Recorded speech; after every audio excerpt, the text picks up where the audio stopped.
How are you guys doing? I'm Martin from Gardens for Life. In this questions and answers session and live session, we are going to be talking about all things garden related, gardening, no-dig gardening, forest gardening, homesteading, chicken keeping, and anything in relation to that. And this is session number 27. And you can see in the background here the reason why I wasn't on last week, because we were renovating the house and we have a new wardrobe. Actually, two right beside one another. So we'll just hang on in there for a few people to join, and then we'll do our weekly plant quiz, which we're starting today. And I'm going to be asking you what kind of plants I'm showing you. And then I'm going to give you the flower of the week as well.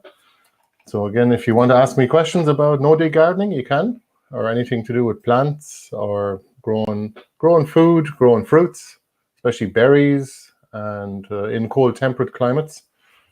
And you can also ask about anything related to chickens. Keeping chickens is something that we've been doing for a very long time, probably about 12 or 13 years now.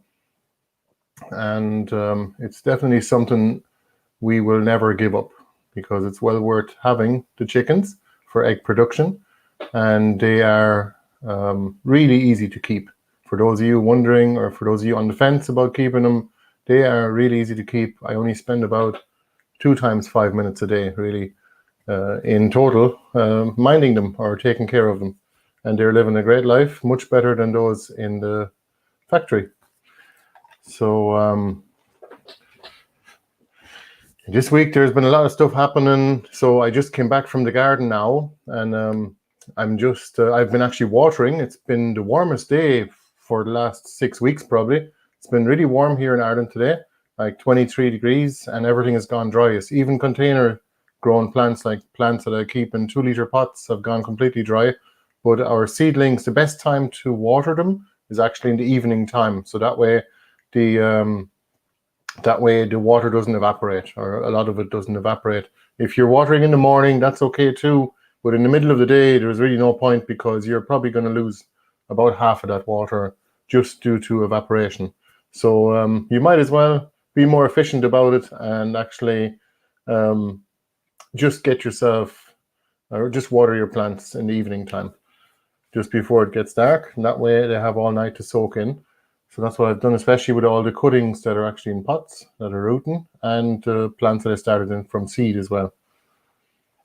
Now, let me have a look here. So I had a few questions here that people sent me. So there's one question in particular. Let me see here now. So there was a question here about raspberry leaves, and that they're gone yellow.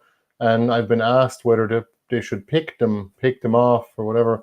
I wouldn't bother. I'd just leave the plant alone. Any kind of plants at all that discard the leaves, if the leaves have either become diseased or if they've just been recycled, as in they're being recycled. When they go yellow, that's okay. Usually that means, especially if they're older leaves near the bottom of the plant, whether it's a kale plant, a rhubarb plant, or even a currant, it doesn't really matter. They're all the same in that regard. Just leave them alone, and they'll just discard those leaves as they choose, and they'll pick and they'll suck the last bit of energy out of them as well before they discard them. Of course, nature doesn't waste anything, and usually we just leave all of the bottom leaves alone, and we let them dry out. We're not too worried about it, and I think that's a really good way to do it. So let me see here. I had another question as well about growing fodder trees as well, and which trees actually grow the fastest. So I actually brought some cuttings here. So who here can tell me what this is? Probably an easy one for you. That's the wood, and you can see here it does produce flowers and berries. Do you know what this is? Let me know in the chat. So this is actually one of the fastest growing plants that you can use to make a hedge, and it's actually beneficial for the insects as well. The see here. Yes, it is the elder indeed. So we found this to actually grow much more densely than the willow, which is this one here. So this is actually a hybrid willow, and that's just the very tip of a 15-foot long piece, or like a stem. Basically, you can see how the leaves there, like the horses absolutely love this, and the rabbits as well. So I'm not sure about sheep. I think they'll eat it also. Not sure about cows as well, but it is meant to be a really good fodder tree. And look at how many leaves it produces. And this is towards the end of the growing season. It definitely is the fastest hedge you can grow. But if you mix these two, you get a much denser hedge, because I found the elder actually, it just grows more stems as well, and it has much more dense foliage when it's on the tree. So another one that we grow also is another hybrid. I'm dropping some of the flowers here that I'm going to show you. So this is actually the hybrid poplar, and again, that's only the tip of a very long piece of wood, of a very long stem. But you can see the leaves, they do get quite big. And again, this is a really super fast growing plant. It actually, it grows just as fast as the willow, and I'm not sure whether it's suitable for fodder, but I've been asked, how do you create a hedge, or how do you actually create a shelter belt? And well, these trees here I would grow. They're all bushy trees. You can actually just cut them back and use the wood for cuttings again in the consecutive winters. Every winter, at least in the first 2 winters, I would cut them back and just keep a bit of the growth at the bottom, maybe even a foot or two, or a half a meter. And the poplar is actually quite sticky. I'm getting the resin here now. So all of these trees work from cuttings, and you can keep multiplying them and keep taking it up your hedge. So you just need a few to begin with, and you can definitely create a multifunctional hedge, as in it can produce wood, it can produce fodder, it can produce kindling, but also it can produce medicine and food, such as, the elderberries. These aren't ready yet. I just wanted to show you an example here. The black one here is ready. See it here? So the elderberry syrup is actually really nice, and you can add a bit of sugar too to make it a bit easier, or a bit nicer to drink. And you can actually make lemonade out of it too, just like a cordial. And believe it or not, there is actually such thing as a healthy cordial as well. So elderberries is excellent. We went foraging with a man that was about 80 years old, and he was fitter than I am now. I'm 40. So he's twice the age of me, and he's yet fitter. And he was bringing us out for a forage walk at an event we went to in Northern Ireland a few years ago. And that was really interesting, because he says every winter during flu season anyway, this was 15 years ago, so well before all of the owl coof. I won't mention the name, because of course, you know yourself, YouTube doesn't like people talking about it. I'm not sure why exactly. Well, we all know why. So this fella that did the foraging walk actually takes a little shot glass of elderberry syrup or even half a shot glass every morning during flu season, and that seems to really work for him, and it protects him. But the elder flowers are great too for making wine or cordials as well. And if you go with the our European elder, the berries seem to be better quality than the American elder. But the European elder produces flowers in early summer, and then it produces fruits in September, which is right around now. This is mid-September now. And the American elder produces a little bit of fruit, very few berries actually, but mostly flowers, and they're really nice flowers as well, with a little bit of a vanilla scent. And they produce them from midsummer to October, so you have a longer harvest window. And then you don't have to be in a mad hurry to pick all the elderflowers. Usually I miss them anyway. When they come out, they're only out for 2 or 3 weeks, this part of the country anyway. So let me see here now.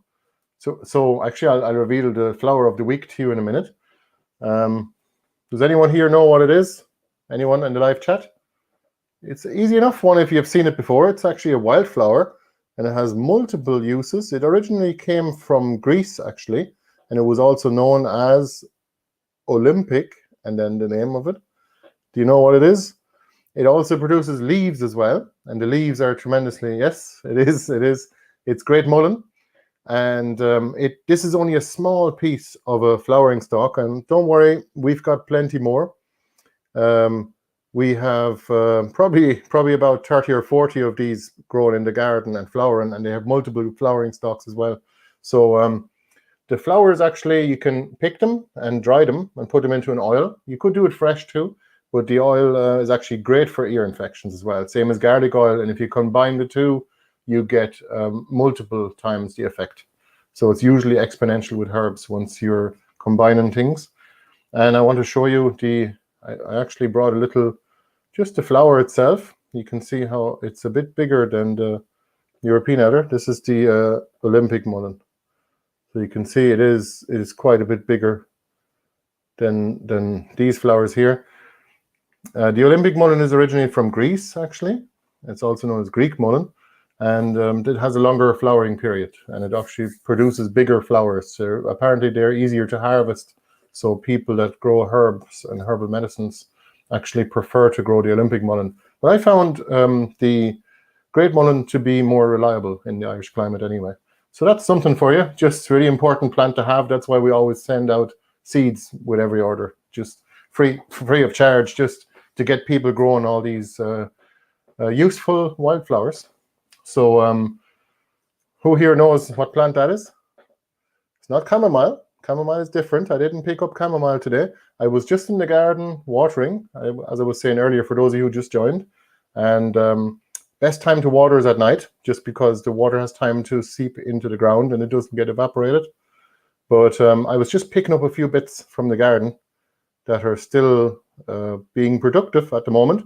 So the reason why I'm actually showing you all these plants is actually because I want to encourage you to pick the produce in your garden, as in even the flowers are also very useful too, because you could actually dry these and then you keep them for the winter. So it's not daisy, it looks very similar. It is the feverfew. So it actually has a really nice scent. These ones are actually finishing now, so they're going to produce seeds now. It is quite a weedy plant in the garden. It does produce a lot of seeds, but it is tremendously useful as well, and the leaves too. So it actually could be used for all kinds of different herbal remedies. You best check a book. We would recommend the DK Encyclopedia of Herbal Medicine. It's very good. Now, let me see here. What else have we got? Have you ever seen this one before? And if you don't know what it is, don't worry. I'll tell you in a minute. Does anyone here know what it is? I'll tell you now, it's not amaranth. And it's not any kind of ancient grain. It does produce these seed heads as well. They are edible, but actually the main part that would be eaten is the leaves, especially the tips before it produces the seed. They could still be eaten now though, and they're really nice when you cut them up and you saute them in the frying pan with a bit of butter for just less than a minute, and then you add a bit of cheese at the end. And it's purple tree spinach, this one here, and unfortunately it's not perennial. It does die back in the winter completely, and it doesn't come back next year, so you have to grow it from seed again. Hello Bianca, how are you doing? Thanks for joining. Do you like the angle, Bianca? I had to turn the computer desk around. This is still my temporary office at the moment. I'm sure some of you guys watching will know what I'm talking about, because I know I was talking to some of you guys about business as well, and I've actually had a few people visit as well over the last couple of years that want to get out of the old 9-to-5 thing and start their own business on the side, and they were asking for valid strategies on how to do it. Like, I definitely wouldn't do it jumping straight into it. You want to do it a little bit at a time, like you want to build it up on the side. But if you guys have any questions about business at all, please let me know. Hello, Vanessa. Thanks for joining. Hope you guys are doing very well over in Strokestown. Hope you don't mind me revealing your general location. But Strokestown is a lovely place to live, especially Strokestown House with its pineapple house. If you haven't visited that, or if you're ever in this part of the country, it would be well worth a visit. All the walled gardens there. So Strokestown House, actually. We have a video of it on our YouTube channel, if you're interested. And yeah, just type Strokestown House into the YouTube channel, or walled garden, for that matter. So yeah, no, the purple tree spinach, actually my favorite vegetable for breakfasts now, although I normally don't bother with much vegetables in the mornings. Usually it's between pork and eggs. So can you tell me what this is? Does anyone know? This is a really important plant too. And you can still start this from seed. And again, the reason why I'm showing you guys all these plants is simply because they're still out there. They're really productive. And you can still start a lot of these from seed just about now. If you start them now, you'll still get seedlings and then they'll grow on next year. Even this one, do you know what it is? Anyone? It's not cabbage. It's definitely an allium. Sorry, it's definitely a brassica. It is red Russian kale. And it's actually my favorite for flavor. It's not too spicy and it's very mild. It's not too bitter or not too spicy. Hello, Kevin. How are you doing? Thanks for joining. So the flower heads are edible too. They taste like broccoli. And at least that's our 6-year-old boy's interpretation of the flavor. He likes to go around and eating them. And I said to them, Jays, make sure there's no insects in them first. And the leaves too, they're actually really nice. So red Russian kale is well worth it because it actually grows at really low temperatures. It grows at temperatures above 4 degrees Celsius, and it'll actually germinate. The seeds will germinate at temperatures of 12 degrees or more. So yeah, Cayman, if you're still here, you can probably grow this where you are in the south of the country, probably all year, probably even during the winter it'll actually grow. Here where we are, it does take a break during the colder time, like December and January. But in general, even when it's going to seed, it's a biennial, so it's not actually perennial. This is not a perennial variety, the red Russian kale, but it does go to seed in the second year, as it should. That's what it does. Same as broccoli, and it still produces a lot of fresh leaves though. Before it goes to seed or before it goes to flower in spring. So you get a couple of flushes. You get this year's leaves. They stay pretty good for the winter, at least until probably the end of December. And so you'll have fresh greens in the garden up to Christmas pretty much. And if you grow enough of it, you'll have some in January as well. And after that, you probably get fresh growth as well. So can anyone here tell me what this is? Again, while we're just doing this little plant quiz, and I just show you a few things that are growing out there in the garden, I just grabbed a few bits. Please do feel free to ask me other questions about no-dig gardening and forest gardening, anything about plants or business or how to start a business, or even about keeping chickens for egg production as well. We do that. We also use chainsaws. We do a lot of woodworking as well, and a lot of we do all of our own homesteading, building up the whole place. So we do have a homesteading channel, actually. And we are also live over there, in case you're watching this on the Gardens for Life channel. So if you don't know, this is oregano. Again, the leaves are still good to eat, but the flowers could be eaten too, but they're probably not quite as nice as the leaves, in my opinion. But you can see it actually is a multifunction plant or herb, because it actually attracts beneficial insects a lot. And this plant here was 3 years old, and it produces loads of these stems full of flowers, and they're quite pretty. They're not quite upright enough to use in a bouquet. This one is not too bad, but definitely a plant worth having. And we haven't had to actually we haven't had to dry any of our herbs. We just have enough of them out there for 11 months of the year anyway. So let me see here. What else have we got? We have 2 more or 3 more. 2 more. What's this one? Do you know what that is? The leaves are really soft, so I'll describe it. It's just mucilage it has in the leaves. And these leaves are finished now. So this plant is actually just flowering, and it's just finishing now. And the leaves are really good for the insect as well. And you could also use the leaves to make a tea for a rough throat as well. Very good, oregano. Yeah, it is oregano. The last one, this is marshmallow. Marshmallow is a tremendously useful plant. You could make marshmallows out of the roots of the plant, but you're probably better off to keep the plant and use the leaves instead as a crop. And yes, Vanessa, it is. It's the marshmallow though. It's the only mallow that I found to be reliable over a long period of time here in Ireland, because all the rest of the mallows like the wood mallow and the zebra mallow, they're not very reliable. I think they grow for 3 or 4 years basically, and then they're done. The oregano, what variety of oregano it is, well, it's definitely Mediterranean anyway. I'm sorry, I don't know what variety. I think it's just the general one, the officinalis. Oh, last one. What plant is this? I've just heard that our son Jacob is also watching. Jeez, he should be in bed. Look at this. And the bees love it, and the leaves are tremendously useful too. It smells like cucumber when you rub it, and you can also make a poultice or a cream out of it. And you can put it on a broken bone, not on an open wound, because it'll actually heal it too quickly, and the body may not be able to clean the wound properly before it heals it. But the broken bone or sprain, actually, it'll help with a lot, because there's a chemical in it that actually encourages cell division.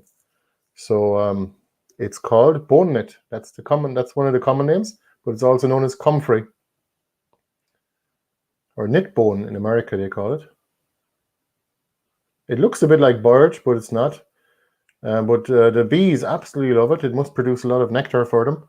And you're not going to believe this. Ta-da! We have our first corn this year. Look at that. I believe it's ripe. I'm going to do the big revealing. Let's see if there's any kernels in it.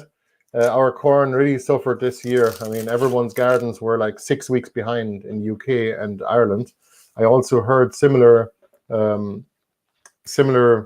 effects of the weather in the US as well, where the gardens are at least 4 weeks behind. So the corn didn't grow very well this year. Yeah. Look at that. It's not ripe. It'll still be nice though. I know somebody who would like to eat that anyway. We'll keep that for Jacob. For those of you who don't know, he does show up in our videos every once in a while. So we'll do a giveaway for a €50 voucher. And if you guys are not in Ireland, or if you're not in Europe, we can just give you €50 off the No Dig online course as well. So we have that. We have a virtual product for you guys that want to enter, that are not in Europe within our postal distance. So you can, for those of you who are in Ireland or in Europe, you can purchase plants off our website as well. Let me see here. Here's our website. For those of you listening to the audio only, it's gardensforlife.ie/shop. And we also have a an actual seed saving workshop coming up this Sunday. For those of you not too far from us coming, this would be a good opportunity, because I'm probably only going to run one of these this fall. And you can take a look at our events page, gardensforlife.ie/events, if you want to book, or if you want to have a look at the video as well. And it's on Sunday, but there's also 3 spots left for the walk as well. It's a free guided tour of our garden, one of the gardens. And yeah, if you're welcome to either attend the garden tour for free or the seed saving workshop. It's €30 per person, or 49 for 2. So let me see here.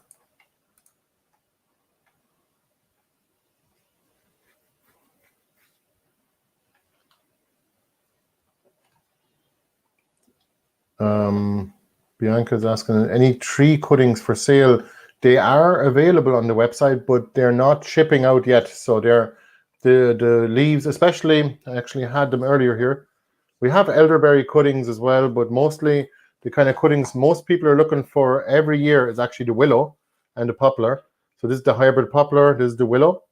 And when the leaves all come off, well, then the plant has gone dormant. The trees will have gone to sleep, and they're hybrid, or they're hibernating for the winter. And that's the best time of the year to do the cuttings, of course. We don't want to waste all that energy that's in the leaves by stripping the leaves and shipping them early. And it wouldn't really do you any good by planting them now. But they are available, and every year we've been selling out of them as well for the last 5 years. So get your willow cuttings and reserve them on the website. You can buy them now, and you even get a little discount as well. So willow cuttings are probably the most famous of them all, and most people like them because they're so versatile and you can use them for a lot of stuff, but also because they grow in very wet conditions as well.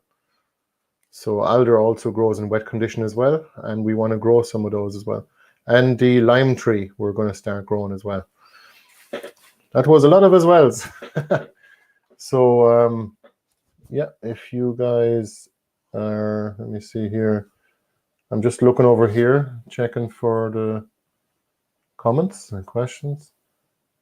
How to make a bonsai? I actually don't know. I think you take a tree and you grow it for a very long time in a very small pot, and you keep trimming it back, and that way it'll just stay small. That's the key, I'd say, to restrict the roots of a plant, of a tree like that. And you'll be able to have a tiny tree that looks like a big old tree in a small little pot on a windowsill. We don't do that because our windowsills here in the house actually are full of other types of plants, such as aloe vera, which you probably all know it can be used for burns as well. If you have a burn or any kind of itchy skin from an insect bite or whatever, put some aloe vera on it. It helps a lot. It also, by the way, for those of you growing Madeira vine, you can also put the Madeira vine tuber or leaf, you just basically break it up and put it on the, it has the same effect as the aloe vera on burns or insect bites. So if you happen to be out in the garden and you have no aloe vera, the Madeira vine will do it too. Now let me see here. I'm always checking over here because that's where the comments all are. Now let me see, what else did I have? Oh yeah, so there's one thing I want to show you. Let me just bring you up on the screen here. So for a lot of you guys that I've had questions about what time of the year is it best to start a no-dig garden, and people are kind of, they don't really have, it's not that they don't have the willpower, they do want to do it, but they find that it's too much work up front, or that they think that you have to do the whole acre. If you're going to do it, you might as well do the whole acre in one go. It's not true. You can start small, and we've started small too. Look at this back garden in a housing estate. Now, I grew out of that very quickly because I took an allotment in that loan, actually, for those of you living in the Midlands of Ireland. And this little back garden here was all I had in a rented house and in a housing estate. And I made a start growing my own vegetables and other plants too. And look at this. This was the allotment, and I started very small a long time ago. I was about 15 years ago, but I also was gardening before that as well, especially with my stepmother. She's from Kazakhstan, and she taught me a thing or two about gardening. But look at this. This is basically how Gardens for Life started. When you look at that, I just want to encourage you. You can do it. You don't have to do the. Well, we were still digging at the time, but no dig is so much easier. I wish we had known about it at the time, because we certainly wouldn't have been, like, we would have removed the lawn, which we did, and we asked the landlord first, for those of you wondering, but we also said that we're going to put it back when we move out, which we did. And if I had known about no dig, it would have been so much easier, which we do now. So we just smother the weeds instead of and look at that. We started with this little greenhouse as well. So take a look at this. And now we have this. So you might think a lot of people are overwhelmed, to be honest. And I just tell them, start with one load of compost and let it rest for a couple of months. That's our garden now. And just take it one compost pile at a time. You see this compost pile here? That's the compost pile here. We've now made new gardens right here with it. So in the beginning, I actually started with this part here. This is the wood chip island. If you want to see how it was made, there is plenty of videos and tours of it and how it was made. And basically, each of these gardens here that you see on the screen has been made one after the other, a few months apart. So just basically expand your garden slowly but surely. Just put down tarp, and then wherever you're planning on having the garden, or wherever you're planning on expanding the garden next year, don't think of it in terms of, next year I'll do a bit of gardening. The best time to start a no-dig garden is really now, basically, like 12 months of the year. It doesn't really matter when you start a no-dig garden, because you'll have it forever. Literally, it's a garden for life. That's why we actually call ourselves that. And the garden will still be there next year, and the year after that. The fertility doesn't go away. When you buy a load of compost for 200 or 300 euro for a big trailer load of compost or a truckload, that fertility is not going to go away unless it gets washed away. But it's your job as a gardener to make sure you have a catch crop, something that will actually catch all that fertility.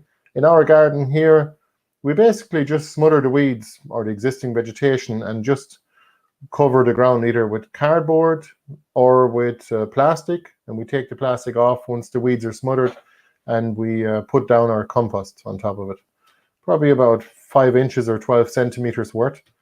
And then the results are astonishing. I mean, even the acorns, how they're able to grow that big and that deep into the ground, because the compost layer is only about 10 to 12 centimeters, and the acorn crown could be like about that deep. So it does grow way beyond the compost layer, like a lot of the vegetables do. But I find that the worms actually are digging. They're coming up from underneath, from under the compost, and they're eating up that compost, and they're actually mixing the compost layer with the native soil layer. So it's a brilliant way to do it, and it just, over time, your garden will become better and better and better as you're adding more compost from the top. You never have to dig. You could use a broad fork, and if you don't know what that is, it's basically just kind of like a hay fork but bigger, and it's just to aerate the soil a little bit. And in market gardens, they often use them as well. But you can just put down your compost layer. You don't have to aerate anything. People often ask us, "What's your soil like?" I have no idea. I haven't bothered digging it. I just add on top, keep adding on top, because of course, where does manure actually land in nature? Always on top of the soil. So you don't have to mix it in. It's all a myth. Just the wood chips, make sure they don't get mixed with the compost layer too much.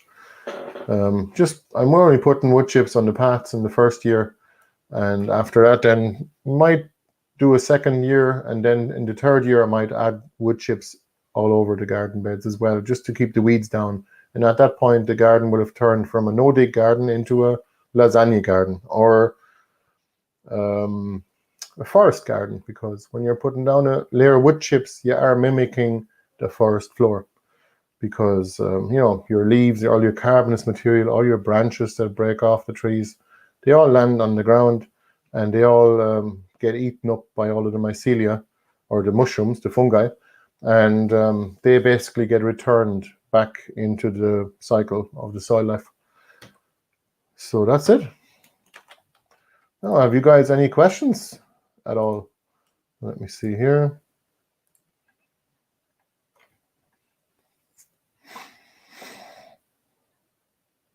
Overwintering tomato plants? No, I don't have the facilities. The problem is to overwinter a pepper plant or tomato plant would be quite difficult with a tomato plant anyway, but you could probably do it with a pepper plant if you keep it on a windowsill in the house. The problem is, again, most of our windows are usually full. Now, this windowsill over here, you can see there is a little bit of space, and we might yet put a plant or two there. But in general, I found it's really hard to keep them from molding in the winter.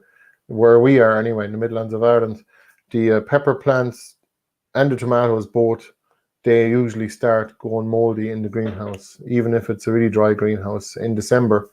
And I can't really do much about it other than bring them into the house earlier. And again, how many windowsills have you got? That's the question. So all right, you guys, do you want to, if you want to enter the giveaway, we'll have the giveaway now. Just type the word enter into the chat, if you want to enter the giveaway. And please give us a thumbs up. I'd highly appreciate that on whatever platform you're watching this. It'll help us a little bit to get this information out to more people.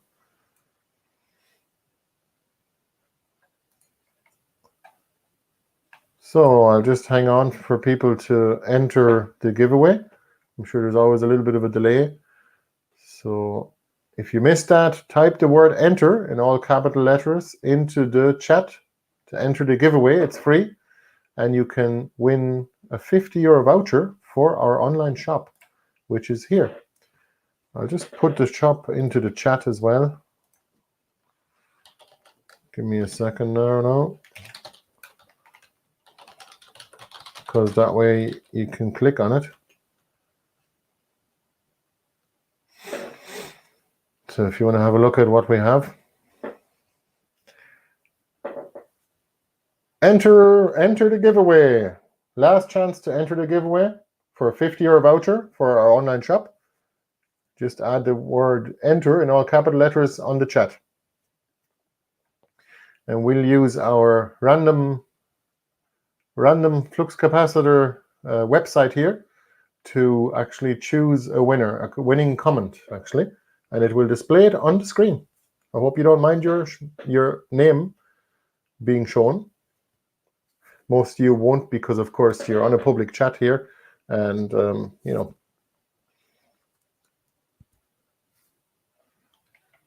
No. And the winner is David Walsh. Congratulations. Please send me an email to contact@gardensforlife.ie, either now or straight after the show. We won't drag on too long today now. Congratulations, David Walsh. You have won a €50 voucher for our online shop. For those of you who didn't, hard luck, but you can try again next week. On Thursday, we'll have another giveaway. And if you guys want to have a look at what we have available on our website in the meantime, it's just gardensforlife.ie/shop. I just want to say it in audio because some of you guys are only listening to the audio version of this. We also make these available actually for download on our members page. So you can download all of these questions and answer sessions on our members page as well. To become a member, it's actually €5 a month or €50 a year, and you get loads of advantages such as a big discount on everything we do, and you can support the content that we produce, and you get a free gift with every order, and you get access to the No Dig online course for free, completely free of charge. That course costs, to the value of €69. And even if you only join for €5, I don't mind if you do. You would be helping us out a lot, and you can have a look at the online course for free. And if you have any trouble accessing the course, please let us know. Just send us an email to contact@gardensforlife.ie, and we'll fix that for you. If you are already a member and you want to get access to the online course and it's not working for you, send me an email. I'll fix that for you.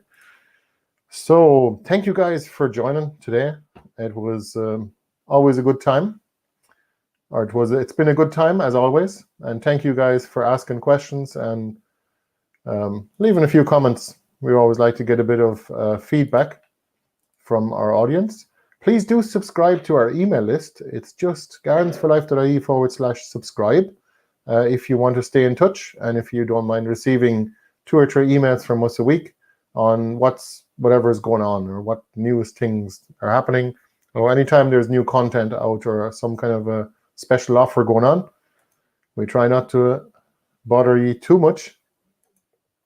We also have recommended products and books as well, and you can support us also a little bit by buying through our links there. So take a look at our products page if you want to find out what kind of books we like to read. And there is a ton of really good books like Mark Shepard's Restoration Agriculture, Toby Hemingway's Backyard Permaculture. You have Sepp Holzer with his Desert or Paradise book. Unbelievable achievements these guys have made. And there is so many people. There is also, let me just get this other thing for you for a second. There's a list of people that actually inspired us, and I definitely want to show it to you guys because there's actually I'll actually talk about this probably next week a little bit more. So if you go into our website and type the word inspire or inspired, you'll get a list. Hang on, I'm going to show you guys my screen now. There you go. Take a look at this.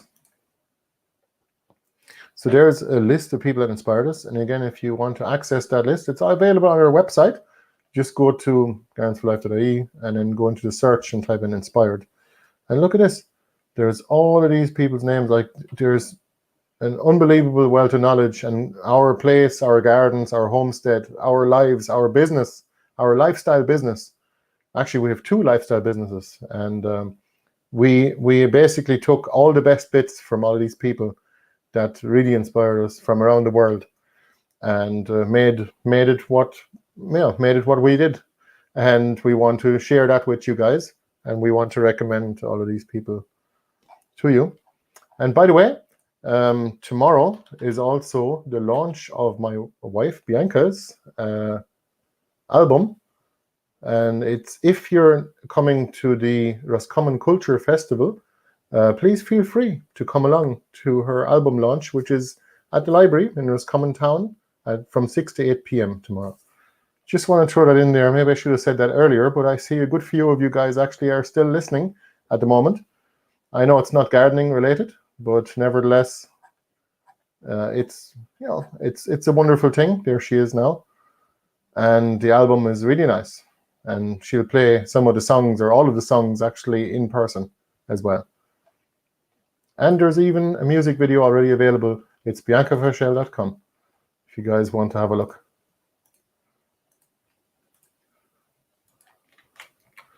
Again, thank you guys for joining, and we will see you next time, next Thursday. If you have any questions in the meantime, just send me an email.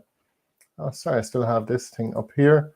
Send me an email to contact@gardenforlife.ie if you have any questions that you'd like me to answer, either in private or as in via email or for the chat. I'd like to try and keep the questions public because I keep getting asked the same questions over and over, and that's why it's probably best that I run these live sessions and actually utilize them to answer common questions, especially because that way hopefully it stays entertaining enough for you guys to bear watching me for an hour. And we are working on the background. I know I've been recommended, why don't you, last time we had just a white wall, which was the wall behind this wardrobe, and now it's the wardrobe itself. Finally we've got it and we've put it together, so our renovations in the house are going well, and someday I'll be back in the studio as well. We'll see, or we may even build an office of our own for the garden as well. But for now, that's not necessary. What matters is keep the garden productive and keep it pumping out plants, food, medicine, all the rest, and especially education material. And always encourage others, encourage your neighbors to do gardening too. We like to give them eggs, and then they actually got chickens. Two of our neighbors got chickens because maybe hopefully because we were giving them some eggs. Every once in a while, or whenever they help us out with something, we just give them a few eggs. And they probably like them so much that they got their chickens of their own. So definitely, if you are growing something like something that people eat, like I guess cabbage is a common thing people eat, especially in the countryside, you could say, but kale is so much better, but it's not a common vegetable that people eat now these days. With salad greens and that kind of thing, or even a pumpkin is like a nice little unit that you can just give to a neighbor.